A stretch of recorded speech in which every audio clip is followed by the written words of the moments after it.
Hello guys, welcome to एडवंकुरन। मैं हूं आपका दोस्त अश्विनी कुमार। और मैं आज के क्लास में जो आप लोगों का ये चल रहा है, क्या चल रहा है, कवियों का परिचय का जो क्लासेस चल रहे हैं, उसमें आज का जो क्लास है वो आपका कवि रत्न शारदा प्रसाद, ठीक है, शारदा प्रसाद शर्मा, इस तरह से लिखा हुआ रहता है, शारदा प्रसाद शर्मा होगा। तो इनका जितना भी डिटेल्स है उसको हम आज के वीडियो में आपके सामने रख रहे हैं, ठीक है। तो आइए इस वीडियो को हम लोग शुरू करते हैं। और वीडियो शुरू करने से पहले अगर आपने चैनल को सब्सक्राइब नहीं किया है तो सब्सक्राइब टू एडवंकुरन। कवि रत्न शारदा प्रसाद शर्मा, यहाँ पर शर्मा छूट गया, हम देख रहे हैं था, इसको हम शर्मा लिख देते हैं, शर्मा। अंग्रेजी होना हो गया, हिंदी कर देते हैं यार, इसमें क्या है, शर्मा, शर्मा, ठीक है। तो अब इनके बारे में जो है मेन चीज कि इनके पूर्वज जो है ना वो सहीजना ग्राम के निवासी थे। सहीजना ग्राम कहाँ पड़ता है, आपका गुमला, गुमला में जो है सहीजना गांव। सहीजना गांव के बारे में आप लोग जानते हैं, सहीजना कुराम्बे वासुदेव पिछला सिलेबस में आपको पढ़ाया गया था। उसमें सहीजना नगरे ऐसे करके, धरती पर परे ऐसे करके एक कविता थी, ठीक है। कोई गोपाल शरण लोहार या ऐसे करके उसके रचनाकार थे। तो सहीजना ग्राम का वर्णन है, इसके बारे में भी कुछ जान लीजिए। देखिए ये सब किसी भी चीज को पढ़िए ना तो अच्छा से पढ़िए, ठीक है। आप लोग ये सोच के मत पढ़िए कि पीडीएफ मिल जाए, एमसीक्यू मार लेंगे तो आ जाएगा, नहीं आएगा। आप लोग शायद अच्छा से रीड नहीं करते हैं, रिसर्च नहीं करते हैं। कोई भी आप लोग बुक खरीद रहे हैं ना तो उसके एमसीक्यू से क्वेश्चंस नहीं आते हैं। आप लोग वीडियोस देख के क्लासेस के साथ अपने ब्रेन को डेवलप कीजिए, ट्रेंड कीजिए, ठीक है। जितना हो सकता है नॉलेज को एक्वायर कीजिए, तब जाके आप लोग एक सही मतलब कि निर्णय ले पाइएगा 2 घंटों में। जो एग्जामिनेशन होगा ना, एग्जामिनेशन हॉल होगा ना, तो एग्जामिनेशन हॉल में जो क्वेश्चंस आएंगे तो सिर्फ 4 ऑप्शन रहेगा, गलत मतलब माइनस, खत्म, ठीक है। इसीलिए कॉन्सेप्ट क्लियर कीजिए, अपने आप को ब्रॉड माइंडेड बनाइए, रट्टा मार के जाइएगा नहीं होगा। और जो एमसीक्यू या पीडीएफ आप देख रहे हैं, पिछला कई सालों का एग्जाम्पल आप लोग उठा के देख लीजिए, क्वेश्चन उससे नहीं आते हैं भाई। हम लोग बस आप लोग को प्रैक्टिस करवाते हैं, ठीक है। टीचर हो गया, कोचिंग हो गया, इंस्टीट्यूट हो गया, हम लोग प्रैक्टिस करवाते हैं, हम लोग को तैयार करवाते हैं।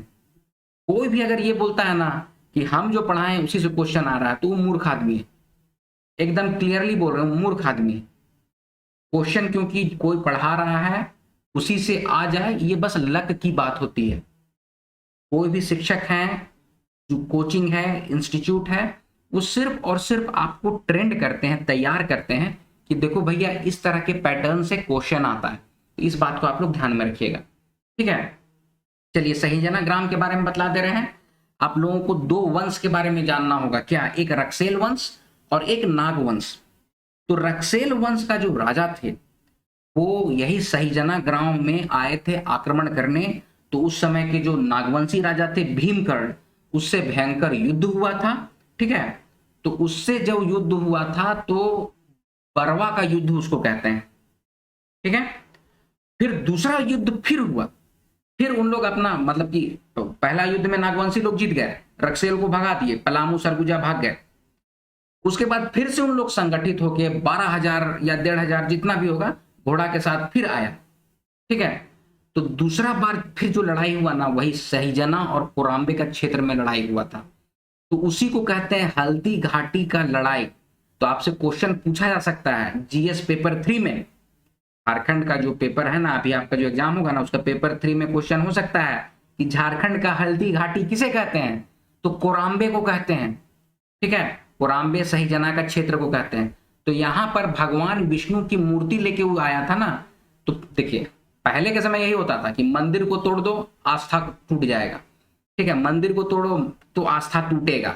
इसी तरह के उद्देश्य से एक दूसरे पे लोग आक्रमण किया करते थे, ठीक है।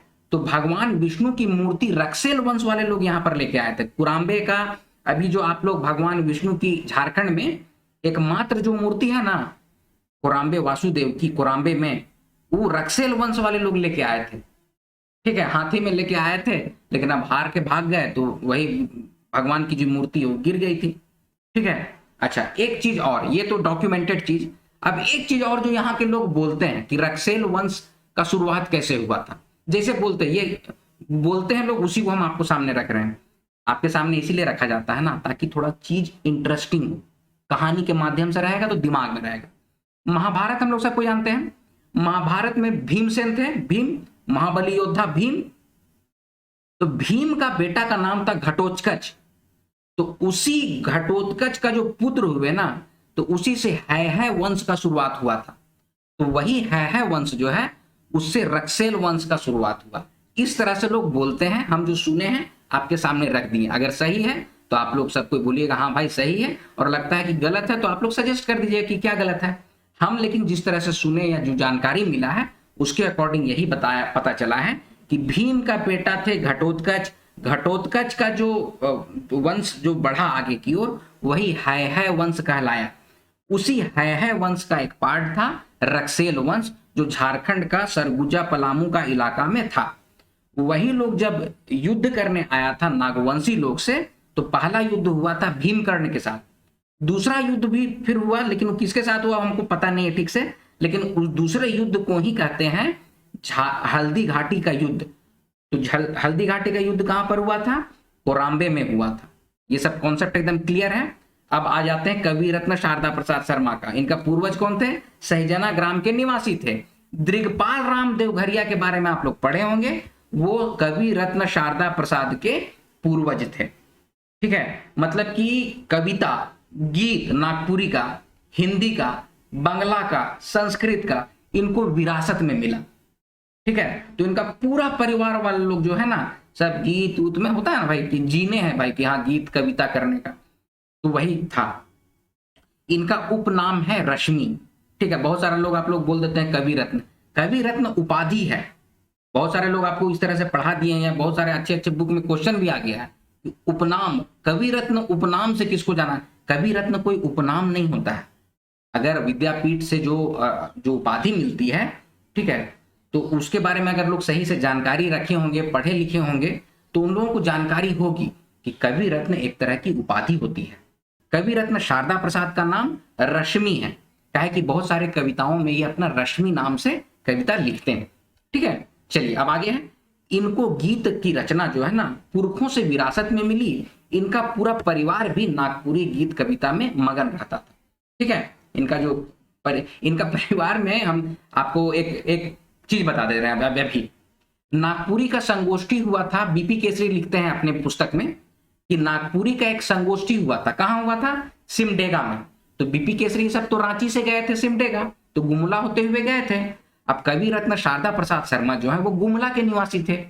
तो उस समय कौन कौन गए थे नागपुरी संगोष्ठी में, वो भी मैं बतला देता हूं। क्षितिज कुमार राय थे, बीपी केसरी थे, नईमुद्दीन मिर्दाहा थे। ठीक है, आपका कवि रत्न शारदा प्रसाद शर्मा थे। उसके बाद आपका क्या नाम था उनका, शरद चंद्र राय थे। ठीक है, तो ये सारे लोग जब गए नागपुरी संगोष्ठी सिमडेगा में हो गया, तो वापस जब लौट रहे थे ना, तो यही शारदा प्रसाद शर्मा बोले कि आइए एक दिन मेरे यहाँ रुकिए। ठीक है, तो इन लोग सबको रुक गए उसी दिन। ठीक है, तो उसी बात का जिक्र जो है ना बीपी केसरी अपनी बुक में किए हैं और बतलाते हैं कि ये क्या, इनका परिवार की जो धंगरीन और दाई भी थी ना, जिसका नाम कलावती था, वो भी गाना गाने में महारत। ठीक है, माने गीत में, नागपुरी गीत में उसको भी महारत है। तो ये बात को बीपी केसरी अपनी बुक में लिखे हैं, और उसी बुक से यहाँ पर छोटी बेटी द्वारा जो गीत गाया गया है ना, इनका छोटी बेटी जो है जिसका नाम है सविता, उसके द्वारा जो गीत गाया गया। ठीक है, एक्चुअली हुआ क्या कि ये सब कोई लोग मिल गए वहां पर। गुमले के रहने वाले थे सही उपेंद्र पाल नाहन। तो बीपी केसरी अपनी कविता अपने बुक में लिखते हैं कि क्षितिज कुमार राय, नवीन मिर्दाहा, आपका ये शारदा प्रसाद शर्मा के घर में रुके सारे लोग।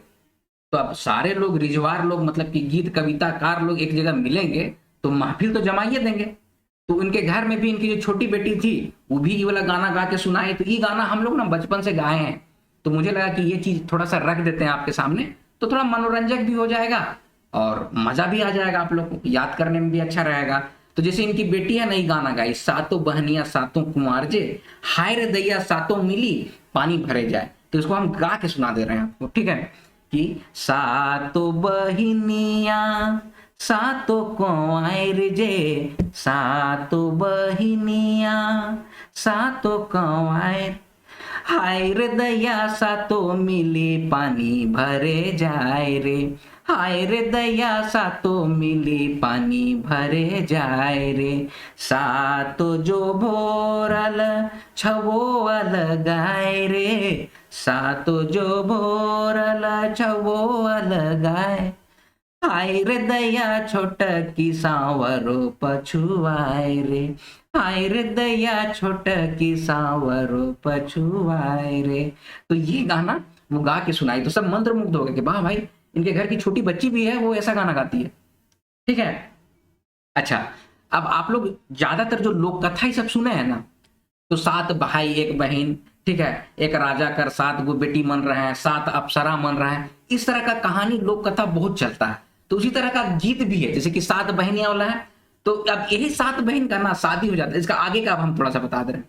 यही 7 बहन का शादी हो जाता है एक एक घर में, ठीक है, तो बहन लोग सब बन जाती है गोतनी, ठीक है। तो उसके लिए भी गाना, उसके लिए फिर गाना हम लोग गाते हैं, ऐसे गाते हैं, कैसे? 7 गोतनी मिली काने नहाय रे, 7 गोतनी मिली काने नहाय, हाय रे दैया, मतलब देखिए यहां पर हाय रे दैया बोला जा रहा है ना, तो हम लोग इस तरह से बोलते थे कि हरे रामा हरे कृष्णा नदी ने नहाय रे, हरे रामा हरे कृष्णा नदी ने नहाए रे। तो इस तरह से गीत है, ठीक है। तो आप लोग भी जब गीत पढ़ रहे हैं, रचनाकार के बारे में पढ़ रहे हैं, तो इस सब चीज को थोड़ा सा इंटरेस्टिंग वे में पढ़िए, मजा भी आएगा, है ना। चलिए अब आगे बढ़ते हैं, पॉइंट में आते हैं, ठीक है। नागपुरी गीत में कुंवार बिंब, कुंवार बिंब का मतलब क्या होता है? काव्य का इमेज, मतलब कि कोई भी चीज को, जैसे कि इनका विप्लवी महान करके है, तो विप्लवी महान में ना ठाकुर विश्वनाथ जो सहदेव हैं 1857 की क्रांति का जो बिगुल फूके थे ना, उसको अपने गीत के माध्यम से विप्लवी महान में बतलाए हैं। कौन? शारदा प्रसाद शर्मा। तो उसको ऐसा गाए हैं, ऐसा गीत की रचना की है कि लगता है कि ठाकुर विश्वनाथ सही सही में खड़े होकर बोल रहे हैं कि भाई उठो और चलो, अंग्रेज लोग को भगाओ यहां से, ऐसे मतलब बोल रहे हैं। तो उस तरह का जो इमेज बना देता है ना, तो उसी को कहते हैं बिंब, या फिर उसी को कहते हैं काव्य इमेज। अच्छा, अब कुंवार बिंब का मतलब ये होता है कि ज्यादातर उस तरह के गाने जिसमें कि कोई, मतलब कि एक लड़का गा रहा है किसी लड़की के लिए, कोई लड़की गा रही है किसी लड़का के लिए, अकेलापन है, तो इस तरह का जो गीत होता है ना, जैसे कि बूढ़ा हो गया कोई, ठीक है, किसी का वेट करते करते बूढ़ा हो गया, तो अकेले वो गीत गा रहा है, ठीक है, उसका भी अभी हम बताएंगे आगे स्लाइड में, इसको हम दिए हैं, तो उसको कहते हैं कुंवार बिंब। इसीलिए आप देखिएगा ज्यादातर किताब में इस तरह से लिखा हुआ है कि नागपुरी गीत में कुंवार बिंब का रचना इनका ज्यादा मिलता है। कॉन्सेप्ट क्लियर है? चलिए आगे बढ़ते हैं। इनका जन्म अब कहां हुआ है? तो डूमरडी गुमला, एकदम कॉन्सेप्ट क्लियर है, कोई दिक्कत नहीं है। डूमरडी गुमला में इनका जन्म हुआ, ठीक है। कौन सा तिथि में? तो 5 नवंबर 1927 ईस्वी में। तो ये 5 नवंबर 1927 ईस्वी है, उसके बाद फिर 1984 हम क्या लिख दिए हैं बताते हैं, सब कुछ बता रहे हैं। 5 नवंबर 1927 ईस्वी जो है ना, वो ग्रेगोरियन कैलेंडर, हम लोग जो अंग्रेजी कैलेंडर अभी जो आप अपना मोबाइल में या जो जिम भी देखते हैं ना कि जून आ गया, जुलाई आ गया, इसको कहते हैं हम लोग ग्रेगोरियन कैलेंडर।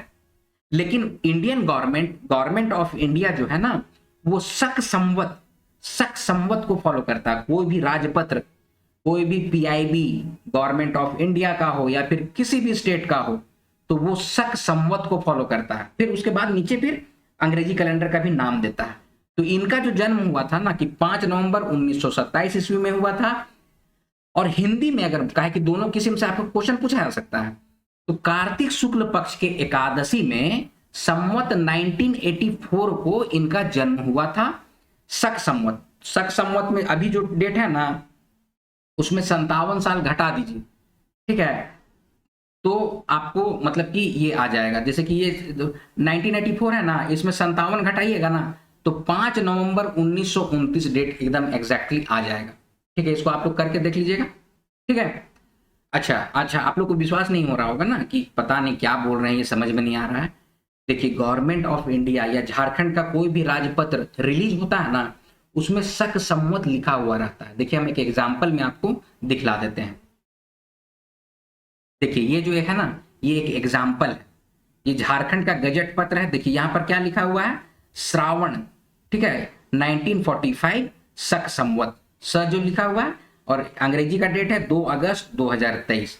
ये झारखंड का गजट, जो भी गवर्नमेंट ऑफ इंडिया हो गया, जो गवर्नमेंट ऑफ झारखंड अपना गजट या जो अपना जो नोटिफिकेशन जारी करता है ना, तो इस डेट को फॉलो करता है। ठीक है, अच्छा, कॉन्सेप्ट क्लियर हो गया। चलिए आप लोग को अब ये भी बतला दें ये कब से लागू हुआ, तो 1957 से शक संवत इंडियन गवर्नमेंट ऑफ इंडिया कब इसको लागू करना शुरू किया है, 1957 से लागू करना शुरू किया है। ये सब कुछ करंट अफेयर्स और जनरल नॉलेज की भी बात है, तो चूंकि आप लोग कंपटीशन के लिए आप लोग को हम लोग तैयार कर रहे हैं, तो हर तरह की चीजों को जानिए। ठीक है, चलिए आगे। इनके पिता का नाम है बालमुकुंद शर्मा, ठीक है, कवि रत्न शारदा प्रसाद शर्मा के पिता का नाम बालमुकुंद शर्मा है, और माता का नाम मुझे नहीं पता है, तो आप लोग को अगर पता होगा तो कमेंट सेक्शन में बताइएगा। बच्चे जो हैं वो अवनी है, सविता है, विद्या है और निधीश, ये 4 बच्चे हैं। ठीक है, और जो अवनी है वो भी इनके जो बच्चे बेटे हैं वो शायद ये हैं, अधिवक्ता हैं। ठीक है, और सविता जो गीत गाई थी उसके बारे में तो हम बता दिए। इनकी धांगरीन का नाम कलावती, ठीक है, तो वो भी गीत गाई है। ठीक है, उसका भी जिक्र है, लेकिन मुझे लगता है कि उसको देने का उतना ज्यादा अभी जरूरत नहीं है। जो इंपॉर्टेंट चीज है उसको हम लोग देखते हैं। शिक्षा बीए किए हैं, कहाँ से किए, मतलब कि मैट्रिक कहाँ से हुआ है, गुमले से हुआ है।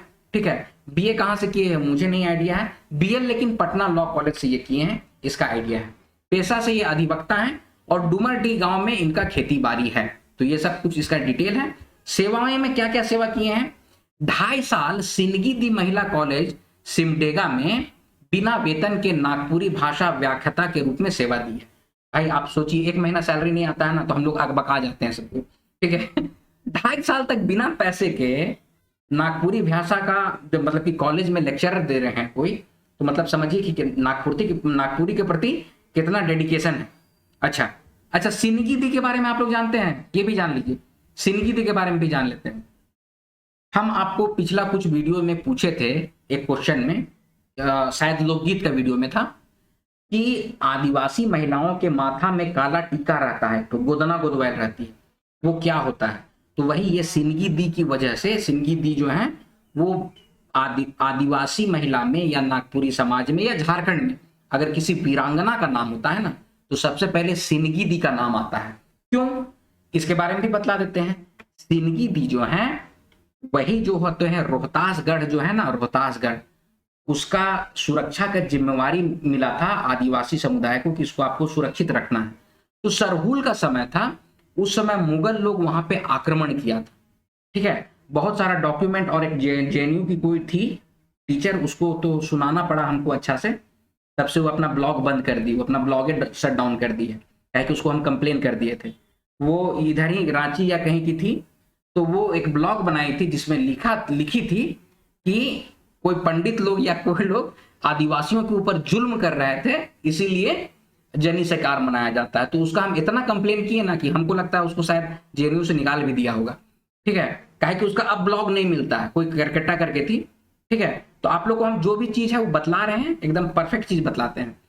तो रोहतासगढ़ में मुगल लोग का आक्रमण हो रहा था, तो सरहुल मना के सब कोई सरहुल मनाइबे करते, जम के नाचा गाया, थका मांदा पिया, सब कोई सूता। तो यही सिंदगी दी और उनका जो टीम था वो मुगलों की सेना को 12 साल तक उन लोग ट्राई करते रहा हमला करने का, और 12 साल तक इन लोग जो है ना, मैंने 3 बार उन लोग किया, 3-3 साल का गैप में, 4-4 साल का गैप में 3 बार उन लोग आक्रमण किया, लेकिन रोहतासगढ़ को नहीं जीत पाया। ठीक है, तो उसी लिए यही सिंदगी दी की वजह से जनी शिकार हर 12 साल में मनाया जाता है। और जितनी भी आदिवासी महिलाएं, स्पेशली जो कुड़ुक महिलाएं हैं, आदिवासी महिलाएं हैं, उरांव जनजाति से जो बिलोंग करती हैं, उन लोग इन्हीं की याद में, इसी वीरांगना के याद में अपने माथे पे काला बिंदी, काला टिल का गोदना करवा देती है। ठीक है, कॉन्सेप्ट क्लियर है। तो अब आते हैं फिर से हम लोग अपने टॉपिक पे, कि 2.5 साल सिंदगी दी महिला कॉलेज सिमडेगा में बिना वेतन के नागपुरी भाषा व्याख्याता के रूप में सेवा दिए थे। ठीक है, अब आगे है 1982 में विक्रमशिला विद्यापीठ भागलपुर से कवि रत्न की इनको उपाधि मिली है। कवि रत्न एक उपाधि होती है जो मतलब कि विद्यापीठ ही सबसे मिलता है, जिसे विक्रमशिला विद्यापीठ से कवि रत्न की उपाधि, बहुत अच्छा काम किए हैं कविता के क्षेत्र में, गीत के क्षेत्र में, तो उनको ये कवि रत्न से सम्मानित किया जाता है। अच्छा, अब इनको और कौन का सम्मान मिला है? झारखंड शाश्वत सम्मान, भाषा एवं साहित्य सम्मान, उर्दू पब्लिक लाइब्रेरी गुमरा से भी इनको सम्मानित किया गया है, संगीत कला संगम रांची से सम्मान मिला है। अच्छा, अब आगे है कि विप्लवी महान जो एक खंड काव्य है, देखिए दो तरह के काव्य होते हैं, एक महाकाव्य, एक खंड काव्य। तो महाकाव्य में ना किसी भी पुरुष का, ठीक है, जैसे कि रामचरितमानस एक महाकाव्य है जिसमें कि प्रभु श्री राम के चरित्र का पूरा वर्णन मिलता है, ठीक है, जन्म से लेके डेट उट सब कुछ है उसमें मेंशन, ठीक है। तो खंड काव्य में क्या है कि विप्लवी महान जो है ना वो ठाकुर विश्वनाथ शाही का जब 1857 के समय जो रौद्र रूप उधारण किए थे, जिस तरह से आजादी का बिगुल बजाए थे ना, तो उसी को इन्होंने गीत के माध्यम से विप्लवी महान में संकलित किया है, रचना की है। तो उसी को कहते हैं खंड काव्य। मतलब कि किसी भी महापुरुष का कोई एक समय का जो चीज को लिखा जाता है ना, तो उसी को खंड काव्य कहते हैं। और अगर पूरा जन्म से लेकर मृत्यु तक का पूरा लिखा हुआ है तो उसको महाकाव्य कहते हैं, ठीक है। तो विप्लवी महान जो ठाकुर विश्वनाथ शाही के नेतृत्व में 1857 की जो क्रांति हुई थी उसके गीत हैं, ठीक है। अच्छा, अब मॉरिशस में हिंदी दर्पण, देखिए मॉरिशस में ना आपको पता होना चाहिए कि मॉरिशस जो एक देश है उसकी जो भाषा है ज्यादातर हिंदी बोलते हैं लोग, नागपुरी और भोजपुरी बोलते हैं वहां पर मॉरिशस में, ठीक है। उसके जो मतलब कि जो प्रधानमंत्री भी हैं वो अभी भी भारतीय मूल के ही हैं, ठीक है। तो वो उसमें जो हिंदी दर्पण आता है उन लोगों का जो पत्रिका, तो उसमें भी इनकी कविता जो है वो प्रकाशित हुई है मॉरिशस के अथी में, ठीक है। अब आगे है प्रकाशित रचनाएं इनकी जो प्रकाशित हुई वो विप्लवी महान है, गीत आइज के, कुचकाइल के, मेघ गीत में शायद 54 गीत का संग्रह है, ठीक है, 54 गीत का संग्रह है मेघ गीत में, और ये क्वेश्चन आए हुए हैं। सीठा कुछ मीठा, पतई एक कोयनार के, भगवान एक पूरक के, तो ये सारी इनके प्रकाशित रचनाएं हैं। अप्रकाशित जो है वो बिंझिया, जिसको अभी हम लोग पढ़ रहे हैं, अभी के सिलेबस में हम लोग बिंझिया जो पढ़ रहे हैं ना वो अप्रकाशित है। बिंझिया हम लोग सिर्फ कहानी का पाठ पढ़ रहे हैं, बिंझिया में गीत संग्रह भी है, इस बात को भी ध्यान में रखना है। अच्छा, कुछ रचनाएं जो पाठ्य पुस्तक में हम लोगों को पढ़नी है, जैसे कि बनकेवरा भाग 2 में जोगिया पढ़ना है, ठीक है, फिर कुराम्बेगढ़ पढ़ना है, ये भी बनकेवरा भाग 2 में, फिर चांद कहीं ढरकी ना जाए, ये भी बनकेवरा भाग 2 में पढ़ना है। बिहान जो है वो 10th में जो भी नागपुरी अवेल किए हैं, जो नागपुरी भाषा लिए हैं 10th में, तो मंजर भाग 2 बुक पढ़ना रहता है, या जो भी एक्साइज कांस्टेबल की तैयारी कर रहे हैं उसमें आपको बिहान पढ़ना है, जो कि शारदा प्रसाद शर्मा की रचना है। सांझ भी पढ़ना है, जो कि एक कहानी है, ठीक है, जो कि मंजर भाग 2 में संकलित हुई है। तो ये सारा कुछ डिटेल्स है। अब कुछ रचनाएं हैं उसका अंश आपसे पूछा जा सकता है, जैसे कि जीना कहाँ जो है ना वो झुमटा राग में लिखा हुआ है। राग झुमटा के बारे में हम लोकगीत में आपको बहुत अच्छे तरीके से समझाए हैं कि इसको थपड़ी राग भी कहते हैं। जब आदमी थक जाता है झूमर उमर खेल के, तब थपड़ी राग से गाना गाना शुरू करता है, तो उसी को कहा जाता है झुमटा, ठीक है। तो कविता चाहिए, अच्छा सॉरी, यहाँ पर ये कविता है, इसमें पॉइंट आ गया है, ऐसा नहीं होना चाहिए, इसको मैं हटा देता हूं, ठीक है। तो इसमें देखिए माने जीना कहाँ जो कविता है उसका एक मैं अंश आपके सामने रख दे रहा हूं। कविता चाही जीना, एहे बीच एही कोई कोना भाई, केहू सपना मांझे उदासी केहू के रीज, कविता चाही जहां स्वर बजी रहे बीणा भाई।